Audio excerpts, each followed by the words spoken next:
시청자 여러분 안녕하십니까? 3월 4일 미국 주요 뉴스를 전해드리겠습니다. 하메네이 이란 최고 지도자 사망 이후 미국과 이스라엘의 고강도 공습이 5일째 이어지는 가운데 스리랑카 인근 공해상에서 미군 잠수함이 어뢰를 발사해 이란 군함을 완전히 격침시켰습니다. 피트 헤그세스 장관은 인도양에서 발생한 타격 영상을 직접 공개하며 2차 세계대전 이후 적함정을 어뢰로 가라앉힌 첫 사례라고 발표했습니다. 미군의 어뢰에 맞아 바다 밑으로 가라앉은 군함은 이란 해군의 최신의 아리스데나 구축함입니다. 스리랑카 당국에 따르면 데나호는 수요일 오전 6시에서 7시 사이 스리랑카 남부 갈레에서 약 75km 떨어진 해상에서 다급한 조난 신호를 발송한 바 있습니다. 비지타 헤라트 스리랑카 외무장관은 의회에 출석해 조난 신고 접수 직후 해군 함정과 공군 기체를 현장에 긴급 투입해 대대적인 수색 구조 작업을 진행했다고 보고했습니다. 180여 명의 승조원이 탑승했던 이 함정이 순식간에 가라앉으면서 현재까지 최소 80여 명이 사망한 것으로 파악된 상태입니다. 스리랑카 해군은 영해 바로 바깥 해역에서 다수의 시신을 인양했으며 구조된 32명의 부상자는 갈레 지역의 국립병원으로 긴급 이송돼 치료를 받고 있습니다. 구조작전을 펼친 스리랑카 해군 대변인은 이란 군함이 타격을 받은 해역 주변에서 다른 선박이나 항공기의 움직임은 전혀 관측되지 않았다는 설명입니다. 폭격당한 아이리스데나호는 우크라이나 민간인 타격용 무기를 러시아에 공급한 이란 드론 제조업체 임원들과 함께 미국 재무부의 제재 명단에 올라있던 핵심 함정입니다. 다음 뉴스입니다. 미국과 이스라엘의 합동공습으로 시작된 이란과의 전쟁이 5일째 접어든 가운데 미 국방부 수뇌부가 이번 전투가 장기화될 수 있다고 발표했습니다. 피트 헤그세스 미 전쟁부 장관은 펜타곤 브리핑에서 이란의 군사 능력을 파괴하고 무력화하는 작업은 이제 막 시작되었을 뿐이라고 말했습니다. 이는 아직 큰 파도가 오지 않았으며 곧 대규모 타격이 있을 것이라는 트럼프 대통령의 최근 발언과 일치하는 내용입니다. 댄 케인 합참의장에 따르면 전쟁 첫날 수천 발의 폭탄이 투하되어 이란의 방공망과 미사일 발사대 대부분이 제거되었습니다.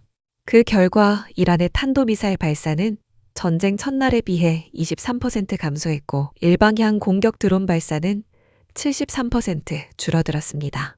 하지만 기존 레이더망을 피할 수 있는 이란의 저가형 샤헤드 드론이 방공망을 뚫고 쿠웨이트의 미군 전술작전센터를 타격해 미 육군 예비역 병사 6명이 사망했으며 바레인에 위치한 미 해군 오함대 사령부와 이스라엘 민간인 거주구역까지 피해를 입혔습니다.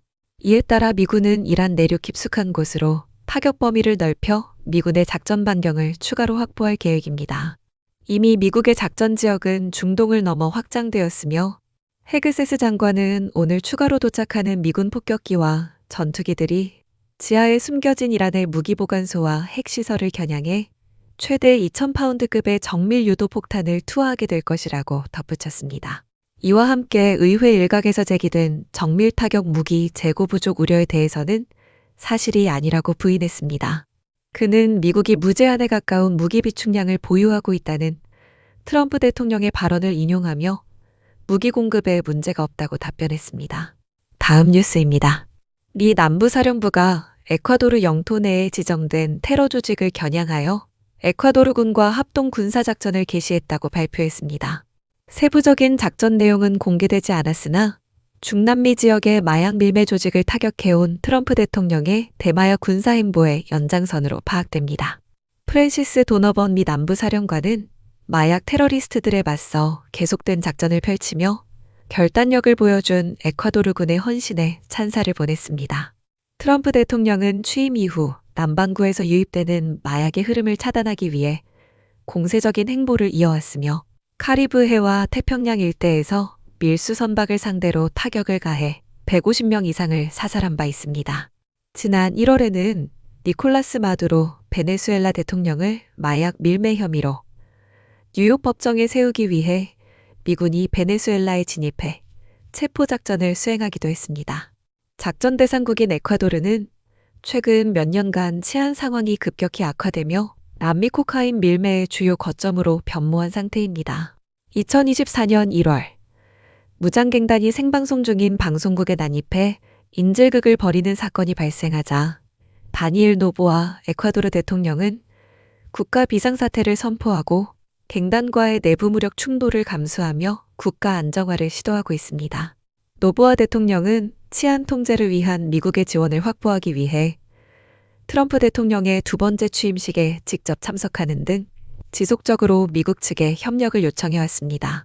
이에 마르코 루비오 국무장관은 지난해 9월 에콰도르를 방문해 로스로보스와 로스초네로스 등 두 개 범죄 조직을 테러 단체로 지정하며 필요시 범죄 집단을 폭파할 수 있다는 입장을 언론에 전달했습니다.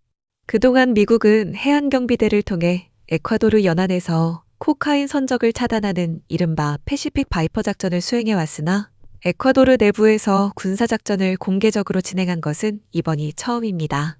마두로 체포작전 이후 트럼프 대통령은 마약 퇴치를 명목으로 타국 내 표적에 대한 군사력 사용 가능성을 배제하지 않았으며 당초 마약 거래 비중이 큰 멕시코와 콜롬비아에서의 타격이 예상되었으나 에콰도르에서 실제 군사작전이 실행되었습니다. 다음 뉴스입니다. 스콧 베센트 미국 재무장관이 트럼프 대통령의 15% 글로벌 관세가 이번 주 안으로 실제 현장에 적용될 예정이라고 방송을 통해 전했습니다. 이는 지난달 20일 연방 대법원이 의회 승인 없이 부과된 트럼프 대통령의 기존 관세에 대해 법적 권한이 없다고 무효화 판결을 내린 데 따른 후속 상황입니다. 대법원 위헌 판결 직후 트럼프 대통령은 1974년 무역법 122조라는 새로운 법적 근거를 바탕으로 10%의 글로벌 관세를 부과하는 행정명령에 서명했습니다. 서명 다음 날 트럼프 대통령은 해당 관세율을 15%로 즉각 인상하겠다고 발표했으나 현재 실제 적용 중인 세율은 여전히 10%에 머물러 있습니다. 베센트 장관은 경제방송 CNBC에 출연해 10%와 15% 사이의 이 같은 세율 차이에 관한 질문을 받고 인상된 15% 세율이 이번 주 중으로 도입될 가능성이 높다고 답변했습니다. 현재 무역법 122조를 통해 부과되는 관세는 미 의회가 별도의 연장을 승인하지 않는 한 법적으로 정확히 150일 동안만 효력을 갖게 됩니다. 이 150일의 유예기간 동안 미국 무역대표부와 상무부는 향후 추가적인 관세를 부과하는 데 필요한 무역 관련 종합 연구를 완료할 계획입니다. 베센트 장관은 각 부처의 면밀한 데이터 검토가 마무리되는 약 5개월 후에는 미국의 관세율이 대법원 판결로 취소되기 이전에 매우 높았던 기존 수준으로 다시 돌아갈 것이라고 전망했습니다. 아울러 새로운 관세 부과의 근거가 될 상무부와 무역대표부의 권한이 과거 4,000건 이상의 법적 소송을 모두 이겨냈을 만큼 탄탄하게 구성되어 있다고 언급했습니다. 그는 해당 부처들을 거치는 새로운 관세 부과 과정이 이전의 단독 행정명령 방식보다 정책 실행 속도는 다소 느리지만 법적으로 훨씬 견고하고 안정적인 구조를 띠고 있다고 설명했습니다. 미국 무역대표부와 상무부는 규정된 150일의 기간 안에 관세율 복귀의 핵심 근거로 쓰일 부처 내 무역 관련 연구조사를 최종 완료합니다. 다음 뉴스입니다. 2026년 11월 3일에 치러질 미국 중간선거를 향한 각 주의 예비선거가 3월을 기점으로 본격적인 막을 올렸습니다. 9월까지 이어지는 이번 예비선거 시즌은 텍사스와 노스캐롤라이나, 아칸소 등 남부 핵심 주들부터 투표가 시작됩니다. 상원 전체 의석 중 이번에 교체되는 33석 가운데 20석이 공화당, 13석이 민주당 소속이며 이 의석들을 방어하고 탈환하기 위한 당내 경선 득표율이 향후 상원 다수당 지위를 결정짓는 핵심 변수로 작용합니다. 하원 역시 435석 전체를 대상으로 선거가 진행되며 경합 지역을 중심으로 당내 후보 간 치열한 표 대결이 벌어지고 있습니다. 3월 초 가장 먼저 예비선거를 실시한 텍사스주에서는 연방 상하원 의원을 비롯해 주지사, 부지사, 법무장관 등 주요 직위에 대한 공화당과 민주당의 후보 선출이 이뤄졌습니다. 텍사스 부지사 공화당 경선에서 댄 패트릭 현 부지사가 당내 도전자들을 큰 표 차이로 물리치고 재지명을 확정지으며 주 정부 차원의 강경 보수 노선을 계속해서 이어가게 되었습니다. 선거 전문 매체들은 3월 한 달 동안 치러지는 연방 및 주 차원의 선거 중 70개가 넘는 지역을 주요 관심 경선으로 분류해 개표 데이터를 실시간으로 집계 중입니다. 이들 경선에는 상원과 주지사 선거뿐만 아니라 치안과 선거 관리, 주 법무를 직접 통제하는 핵심 직위들이 대거 포함되어 있습니다. 이번 2026년 예비선거는 트럼프 대통령 행정부가 추진해온 국경 이민 통제와 치안 강화, 교육 현장 좌경화 차단 및 에너지 세금 정책을 법안으로 통과시킬 후보를 선출하는 과정입니다. 각 당의 후보들은 SNS와 지역 타운홀 미팅을 통해 유권자들에게 핵심 공약을 전달하며 지지층 결집에 집중하고 있습니다. 3월 텍사스 예비선거 승리자들은 다가오는 11월 3일 중간선거 본선 투표용지에 소속 정당의 공식 후보로 최종 등록됩니다. 마지막 뉴스입니다. 미국이 이란 타격을 위해 스페인 남부에 위치한 공동 운영 기지를 사용하려 했으나 스페인 정부가 이를 거절했습니다. 트럼프 대통령은 스콧 베센트 재무장관에게 스페인과의 모든 거래를 끊을 것을 지시하며 스페인과의 무역 전면 중단을 경고했습니다. 트럼프 대통령은 프리드리히 메르츠 독일 총리와 만난 자리에서 나토 방위비 5% 증액을 거부한 스페인을 비판하며 원한다면 스페인의 허락 없이도 비행기를 띄워 해당 기지를 사용할 수 있다고 발언했습니다.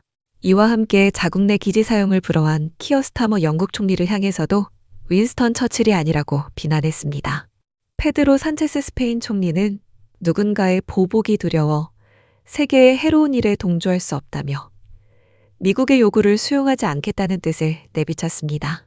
산체스 총리는 중동 지역의 긴장 고조 상황을 수백만 명의 운명을 건 러시안 룰렛에 비유하며 미국과 이스라엘, 이란의 전쟁을 멈출 것을 촉구했습니다.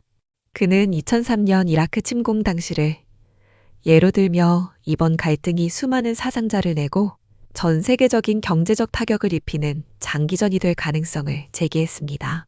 유럽연합은 즉각 스페인을 옹호하며 미국을 상대로 공동대응 전선을 구축한 상태입니다. 프리드리히 메르츠 독일 총리는 스페인이 엄연한 유럽연합 회원국이므로 미국이 관세 협상을 하려면 스페인만 특정해 차별할 수 없고 유럽연합 전체와 협상하거나 아예 하지 말아야 한다는 뜻을 트럼프 대통령에게 전달했다고 말했습니다. 스테판 세주르네 유럽연합 내부시장 담당 집행위원은 특정 회원국에 대한 위협은 곧 유럽연합 전체에 대한 위협이라는 공식 입장을 냈습니다. 테레사 리베라 유럽연합 수석부 집행위원장은 트럼프 대통령의 최근 그린란드 영유권 발언을 거론하며 제3국을 향한 이러한 압박 방식이 경제 전반에 즉각적인 혼란을 초래한다고 말했습니다. 이상으로 오늘의 뉴스를 마칩니다. 시청해주셔서 감사합니다.